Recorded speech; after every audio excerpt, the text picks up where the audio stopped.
ভারতের সঙ্গে 4 দিনের যুদ্ধ শাপে বর হয়ে এসেছে পাকিস্তানের জন্য। যুদ্ধের সময় চীন ও তুরস্ক থেকে সরাসরি সহায়তা পেয়েছে শেহবাজ শরীফ সরকার। এরপর সৌদি আরবের সঙ্গে সই হয় কৌশলগত প্রতিরক্ষা সহযোগিতা চুক্তি, অর্থনৈতিক চুক্তি হয় রাশিয়ার সঙ্গে। শুধু বাদ ছিল যুক্তরাষ্ট্র।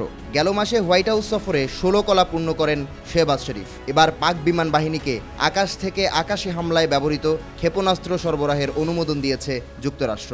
নতুন এক চুক্তির আওতায় 2030 সালের মধ্যে পাকিস্তানকে এই ক্ষেপণাস্ত্র দেয়া হবে বলে জানিয়েছে ওয়াশিংটন। মার্কিন যুদ্ধ দপ্তরের নথি অনুসারে 2030 সাল নাগাদ ইসলামাবাদকে মাঝারি পাল্লার এয়ার টু এয়ার মিসাইল সরবরাহ করবে পেন্টাগন। AIM-120C8 ও D3 এই ক্যাটাগরির সবচেয়ে উন্নত মিসাইল হিসেবে পরিচিত। $251 কোটি বিনিময়ে মিসাইল সরবরাহের চুক্তি পেয়েছে রাইথন। যদিও পাকিস্তান কতগুলো মিসাইল পাবে তা উল্লেখ হয়নি।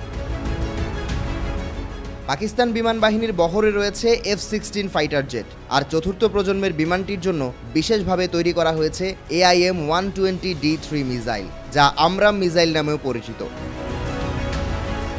2019 সালে ভারতের একটি MiG-21 ফাইটার যুদ্ধবিমান ভূপাতিত করে পাকিস্তান। এ সময় উইং কমান্ডার ক্যাপ্টেন অভিনন্দন বর্তমানকে বন্দী করা হয়। ভূপাতিত করার ক্ষেত্রে আমরাম মিসাইল ব্যবহার করেছিল ইসলামাবাদ।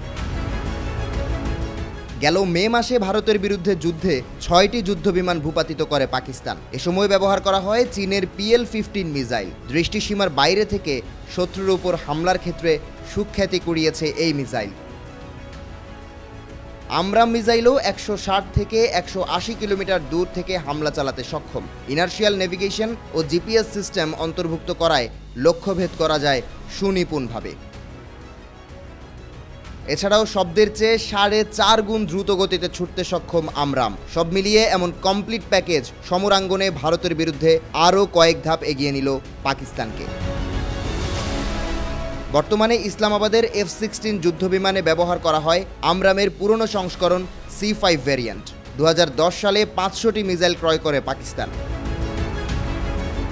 যুক্তরাষ্ট্র ও পাকিস্তান ছাড়াও বিশ্বের 40টির বেশি দেশের কাছে রয়েছে বিশেষ এই মিসাইল। তালিকায় রয়েছে যুক্তরাজ্য, জাপান, জার্মানি ও অস্ট্রেলিয়ার মতো সামরিক পরাশক্তিদের নাম। অস্ত্র নামের প্রায় সমশক্তি সম্পন্ন BVR মিসাইল তৈরি করেছে ভারত। যদিও দেশীয় প্রযুক্তিতে নির্মিত ক্ষেপণাস্ত্রগুলোর সর্বোচ্চ দূরত্ব মাত্র 80 থেকে 110 কিলোমিটার পর্যন্ত।